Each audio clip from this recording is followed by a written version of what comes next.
ჩვენ გთავაზობთ დროებითი დაცვის ვადის გაგრძელებას 2028 წლის 4 მარტამდე. ამავე დროს ჩვენი წინადადება ითვალისწინებს უკრაინის თავდაცვისა და აღდგენის ცვალებად საჭიროებებს. დროებითი დაცვა არ უნდა მიენიჭოს ახლად ჩამოსულ პირებს, რომლებსაც უკრაინის კანონმდებლობით აკრძალული აქვთ უკრაინის დატოვება მათი სამხედრო ვალდებულებების გამო. ევროპის კავშირმა მაინც გადაწყვიტა, რომ უკრაინელი გაწვევის ასაკის მამაკაცები გააძევოს უკან უკრაინაში და აღარ მიენიჭოს მათ დროებითი დაცვის სტატუსი. მაგრამ აი რუს სამხედროებს, რომლებიც უკრაინის წინააღმდეგ იბრძოდნენ, ევროპის კავშირი მიღებას გააგრძელებს. ევროპის კომისიამ შესთავაზა, რომ უკრაინელი ლტოლვილებისთვის დროებითი დაცვის დირექტივის მოქმედება 2028 წლის 4 მარტამდე გაგრძელდეს. ამავდროულად კი შეზღუდოს ამ სტატუსზე წვდომა ახალი განცხადებლების ნაწილისთვის. ევროკომისიაში განაცხადეს, რომ მათ მოლაპარაკებები გამართეს უკრაინის ხელისუფლებასთან და მივიდნენ დასკვნამდე, რომ უკრაინელმა მამაკაცებმა უნდა დარჩნენ უკრაინაში, რათა დაიცვან ქვეყანა რუსების თავდასხმისგან. ამიტომ მათ ევროპაში არ ელოდებიან და არ მიიღებენ. თუმცა აქ ძალიან მნიშვნელოვანი ნიუანსებია, რომელთაც ამ გამოშვებაში ერთად გამიხილოთ. მაგრამ ევროკომისიამ ვერ შეძლო სხვა გადაწყვეტილების მიღება, რომელიც რუსებს ეხება. ევროპული კავშირის ორი ქვეყანა, იტალია და საფრანგეთი, სკეპტიკურად მიუძვნენ ევროკავშირის წინადადებას, რომელიც 21 სანქციების პაკეტის ფარგლებში ყოფილი რუსების შესვლას კრძალავს.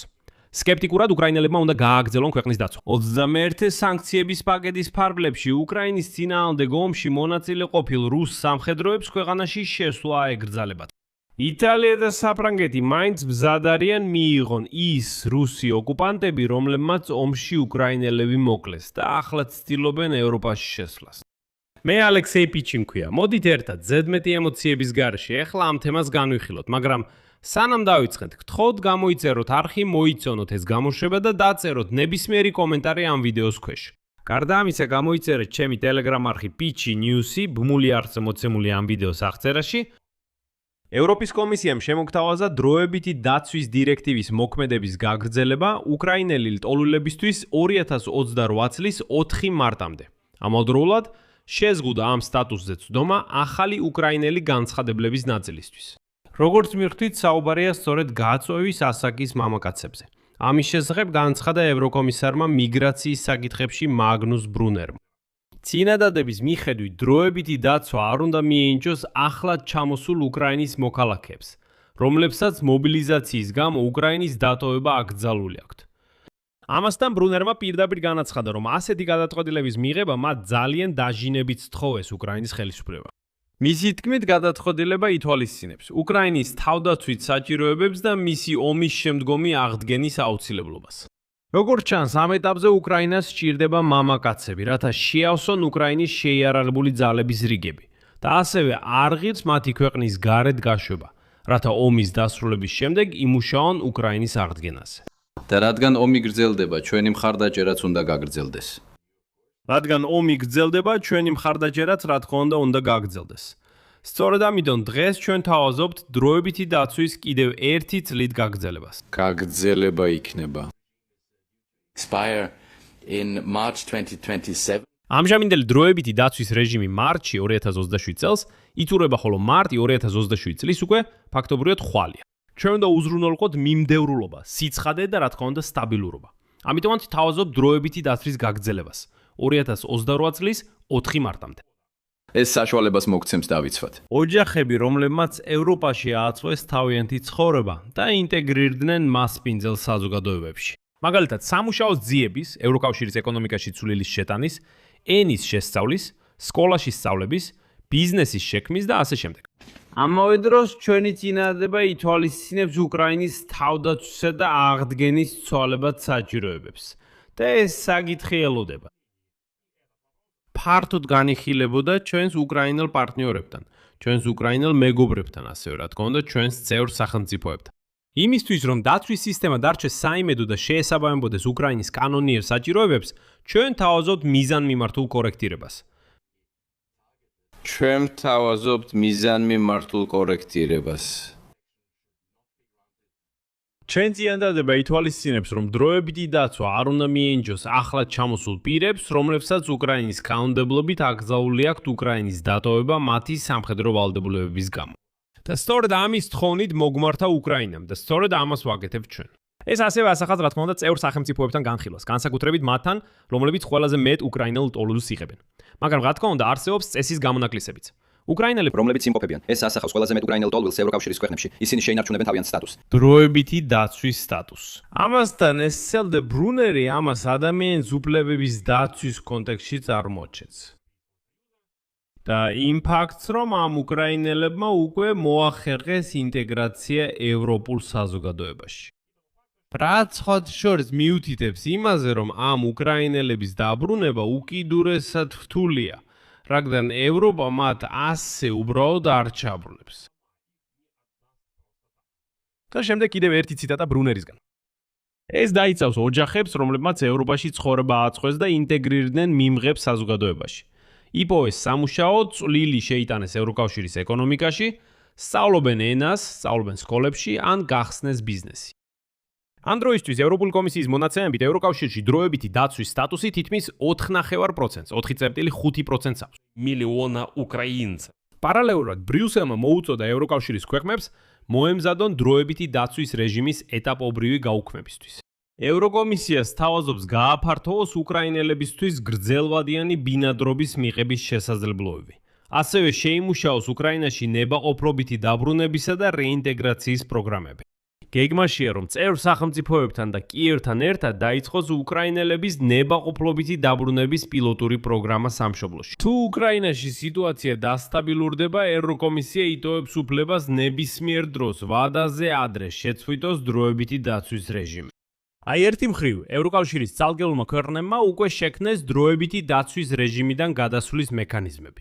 მაგალითად, ესპანეთმა შემოიღო ოფიციალური მექანიზმი, რომელიც საშუალებას აძლევს სწრაფად და რაფად და სრულიად უპრობლემოდ გადავიდეს დროებითი დაცვის რეჟიმიდან სტანდარტულ ბინადრობის ნებართვაზე და ასევე დასაქმების უფლებას.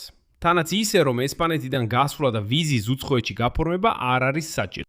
ესპანელებმა გადაწყვიტეს მაქსიმალურად გაამარტივონ გრძელვადიან ბინადრობაზე გადასვლა ყველა უკრაინელისთვის, ვინც უკვე ცხოვრობს და მუშაობს ესპანეთში. მეორე მხრივ, ევროკავშირის ცალკეული ქვეყნები უკვე განიხილავენ წესების გამკაცრებლის შესაძლებლობას, პირველ რიგში მამაკაცებისთვის. დანიის ხელისუფლებამ შესთავაზა დროებითი დაცვის შეწყვეტა უკრაინელი მამაკაცებისთვის 20-დან 60 წლამდე, რომლებიც არ არიან გათავისუფლებულნი სამხედრო სამსახურისგან. კანონპროექტის მიხედვით ასეთ მოქალაქეებს აღარ შეეძლებათ ბინადრობის ნებართვის მიღება უკრაინელთა დაცვის სპეციალური კანონის საფუძველზე. კოპენჰაგენში განმარტეს, რომ ყოფნის წესები არ უნდა იქნას გამოყენებული უკრაინაში სამხედრო სამსახურის თავიდან ასაცილებლად. აქ აღნიშნავ, რომ დანიაში უბრალოდ მოქმედებს ასეთი ცალკე მიგრაციული სტატუსი. და დანია სხვადასხვა შეიძლება არ დაემორჩილოს ბრიუსელის გადაწყვეტილებებს და მიიღოს სრულიად საკუთარი ავტონომიური გადაწყვეტილებები ამ საკითხში. ამიტომ თუ დანია ამას უკვე ლობირებს, მათ თავიანთ ტერიტორიაზე ნამდვილად შეუძლიათ ეს მიიღონ, თუნდაც ჰიპოთეტურად ევროკავშირმა იქ სხვა დირექტივა მიიღოს. პოლონეთშიც გაძლიერდა დროებითი დაცვის მინიჭებაზე კონტროლი. პოლონეთის ხელისუფლება უფრო ხშირად უარს ამბობს ამ სტატუსის მინიჭებაზე უკრაინელებისთვის. ეს ეხება როგორც ახალ განცხადებლებს, ასევე მათ, ვინც სტატუსი დაკარგა პოლონეთში ხანგრძლივი არ ყოფნის გამო. გამოცემის ინფორმაციით ხელისუფლება უფრო ყურადღებით ამოწმებს, ნამდვილად დატოვა თუ არა ადამიანმა უკრაინა ომის გამო, თუ უბრალოდ წავიდა მაგალითად ქვეყნის დასავლეთ ნაწილიდან. ასევე დროებითი დაცვის მინიჭებაზე უარის თქმას გაწვევის ასაკის მამაკაცებისთვის მხარს უჭერენ გერმანია, ავსტრია და შვედეთი. მაგრამ ერთი მნიშვნელოვანი მომენტია. ევროკომისიის წინადადება უნდა შეთანხმდეს ევროკავშირის ყველა ქვეყანასთან. და აქ შეიძლება პრობლემები წარმოიშოს, რადგან სამართლებრივი თვალსაზრისით რთულია ახსნა, რატომ ყოფს ევროპა თავშესაფრის მაძიებლებს სქესის მიხედვით. რადგან ნებისმიერი, აბსოლუტურად ნებისმიერი სავარაუდო შეზღუდვა შეეხება მხოლოდ მამაკაცებს, ანუ მამრობითი სქესის ადამიანებს. მაგრამ შეგახსენეთ, რომ უკრაინაში არიან სამხედრო ვალდებული ქალებიც, რომლებზეც ახალი მექანიზმი არ გავრცელდება. გარდა ამისა, კიდევ ერთხელ უნდა აღინიშნოს, რომ თუ კი ევროპა ასეთ გადაწყვეტილებას მიიღებს, ის ამოქმედდება 2027 წლის მარტიდან და მხოლოდ ეხლა ჩამოსული მამაკაცებისთვის. ყველა, ვინც ამ მომენტისთვის ევროპაშია, დარჩება დროებითი დაცვის ქვეშ. არანაირი მასობრივი დეპორტაცია მამაკაცების ევროპიდან უკრაინაში არ იქნება. თუ ისინი უკვე იქ არიან, მათი დაბრუნება ბევრად უფრო რთული იქნება, ვიდრე ბევრს უკრაინაში გონია. და რადგან არც ერთი კანონი უკუძალას არ ფლობს. ევროპის კავშირი გეგმავს მიიღოს საბოლოო გადაწყვეტილება უკრაინელი ლტოლვილების სტატუსთან დაკავშირებით. უკვე 2026 წლის ივლისში, ანუ სულ რამდენიმე კვირაში. თუ ეს ივლისში ვერ მოხერხდება, შემდეგ იქნება არდადეგები და ამ საკითხს სექტემბერში დაუბრუნდებიან. მეორე მხრივ, ევროპის გადაწყვეტილებები ზოგჯერ ძალიან გვაოცებს. ევროკავშირის ორი ქვეყანა, იტალია და საფრანგეთი, სკეპტიკურად მიუძღვნენ ევროკავშირის წინადადებას, რომელიც სანქციების 21 პაკეტის ფარგლებში კრძალავს ომში უკრაინის წინააღმდეგ მონაწილე ყოფილი რუსის სამხედროების შესვლას. ამის შესახებ ბლუმბერგი დიპლომატიურ წყაროებზე დაყრდნობით იუწყება. ბლუმბერგის ინფორმაციით რომი და პარიზი ზოგადად არ ეწინააღმდეგებიან იდეას, არ დაუშვან რუსეთის უკრაინაში შეჭრაში მონაწილე პირები.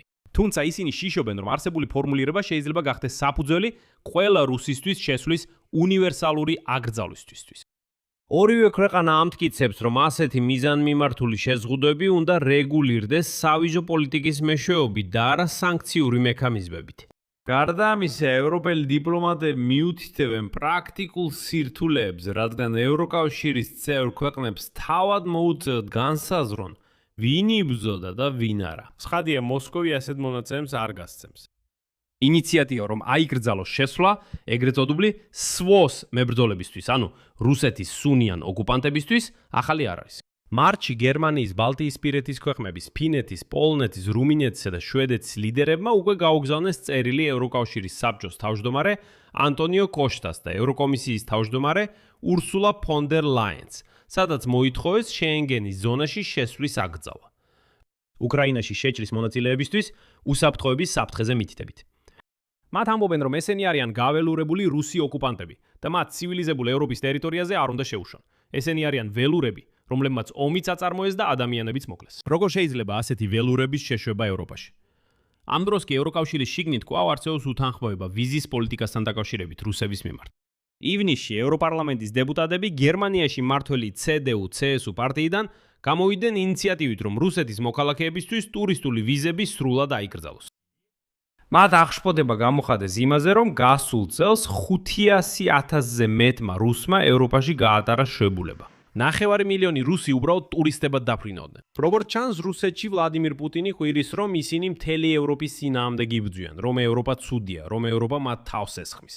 მაგრამ 9 მილიონი რუსი რატომღაც გაფრინდა, დაისვენა და დაბრუნდა. აი ესე. მაგრამ როგორც ხედავთ, ევროკომისიაში გადაწყვიტეს, რომ უკრაინელების ნაწილს ცალსახად არ შეუშვებენ, ხოლო რუსებთან დაკავშირებით კიდევ დაფიქდებიან. აქ წერტილებს დავაყენებ. თქვენი აზრი და დასკვნები კომენტარებში დაწერეთ ამ გამოშვების ქვეშ. გამოიწერეთ არხი, დააწეკით ზარზე და არ დაგავიწყდეთ ლაიკის დაჭერა. თუ გსურთ ამ YouTube არხის მუშაობის მხარდაჭერა, შეგიძლიათ ფინანსურად დაეხმაროთ ნებისმიერი დონატით ან დახურულ საზოგადოებაზე გამოწერით პლატფორმა Patreon-ზე. ყველა ბმული და რეკვიზიტი მოცემულია ამ ვიდეოს აღწერაში. გადადით, გამოიწერეთ, მხარი დაუჭირეთ. ამისთვის მადლიერი ვიქნები. ამით დასრულდა ყველაფერი. იზრუნეთ საკუთარ თავზე. ყველას მშვიდობით. ყველას.